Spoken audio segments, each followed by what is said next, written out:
So let's talk about Nintendo's free pass, shall we? Some of you may be thinking, wait, what free pass does Nintendo get? Or that they never get a free pass or something like that. Well, I think it's safe to assume that their free pass is fading away. A lot of people tend to give Nintendo a free pass, going, oh, Nintendo saved the video game industry in the 80s. No, they saved the American console market as the crash didn't affect Europe and Japan, and PCs were starting to give American consoles decent competition when it came to games. So saying that they saved the game industry itself is an over-exaggeration. And that's something that couldn't last forever anyway. It's on par with Al Bundy always bragging about how he scored 4 touchdowns in a single game when playing high school football. Bragging about that one moment of glory doesn't really matter as it's no longer relevant. Then there's when they were flagging videos on YouTube for content ID to make money off of them, saying that they were protecting their copyright, which is a load of crap since reviews and Let's Plays fall under fair use, but you still had a lot of people defending Nintendo's decision. Then there were people who finally pulled their heads out of their asses and started giving them criticism for what they deserved. But then they brought in the YouTube Creator Program, where they would still flag the video but then give you a share of the 60% you would normally receive for your video. Even though a lot of people pointed out how bad it was, there were still those who were defending Nintendo. Jim Sterling made a video criticizing it, but at first saying that it was EA that was doing it, explaining that Nintendo gets a free pass for whatever boneheaded decision they make, while other companies that are often despised get the criticism they deserve for making a similar decision. Even when they start copying the choices made by EA, they're often swept under the rug, like with that Pokemon tile matching game that you could only play 5 times a day and needed to buy extra hearts if you wanted to keep playing the game. No one really cared that Nintendo did that. I've even seen people praise Nintendo for it.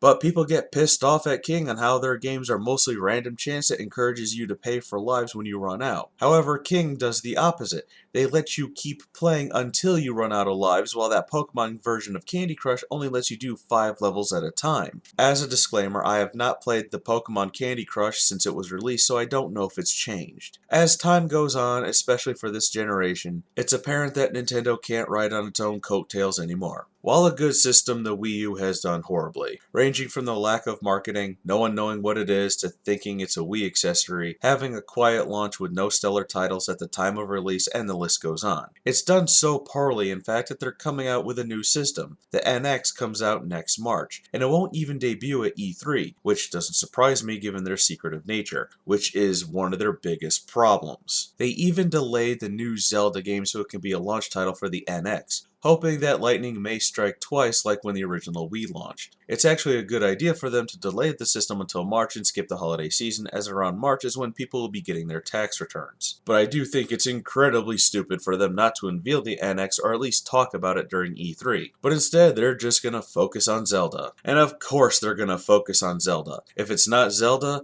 it's Mario. If it's not Mario, it's Pokemon. And if it's not Pokemon, it's Zelda, and the cycle repeats. They might sprinkle some Fire Emblem in there since it's been proven that Americans like it, but most of the time it's MPZ. While people have asked for new Metroids, especially me, F-Zero's, Kid Icarus, if that's the plural for Kid Icarus games, Earthbound 2, Star Foxes, showing genuine interest in these titles, but then they come out with some bastardized version of it just so that people will hate it in the hopes of them just going back to their main 3 franchises. Kid Icarus Uprising was said to be a good game, but only after you got used to the controls. Star Fox Zero, which is a remake of Star Fox 64, and that's a remake of the original SNES Star Fox, and more on that in a bit, has been heavily criticized for its controls, but people still give it a free pass by saying that you need to get used to them first. I've said it before and I'll say it again. You should just be able to pick up and play when it comes to a video game. Maybe with a brief, easy to understand tutorial, but if you need to take several college courses on how to control a game and people are still having a hard time, you fail to make your game playable. You know, that sounds familiar. There was a game that I reviewed that did exactly that, and I gave it a Bubsy 3D rating. Now, what was it? What was it? Oh, right. Sonic and the Secret Rings. A game that had a tutorial for everything, trying to get you acclimated to the controls, and it still sucked because of the terrible motion controls made it practically unplayable. Just get used to the controls and it's a good game. No. Swing that pendulum back the other way, because I can just as easily say that Bubsy 3D is a good game once you get used to those tank controls. And I've played that game to completion about 5 times as a kid. I've reviewed it twice. If there's anyone on this planet that's used to that game's controls, it's me, and it's still a piece of unplayable shit. And the thing is, Nintendo didn't have to do what they did with Star Fox Zero or Kid Icarus Uprising, but they did it for innovation, which is their excuse of, we built this technology and god damn it, we're gonna use it regardless if you like it or not. Kid Icarus Uprising is uncomfortable to play, and Star Fox Zero is a mess as you need to look at 2 screens at once. So you better put on some heavy metal music so people will think that you're headbanging to it and not playing a game with a terrible control scheme. Then there's how they like to rehash the same game over and over. When I played Super Mario 3D Land and then Super Mario 3D World, I couldn't say that I played 2 different games. More like the same game, only one being a watered down version for a portable system. Super Mario Galaxy 2 felt more like an expansion of the first. New Super Mario Bros. 2 felt like the first, and the Wii and Wii U versions felt the same as well. It's like they've gotten lazy.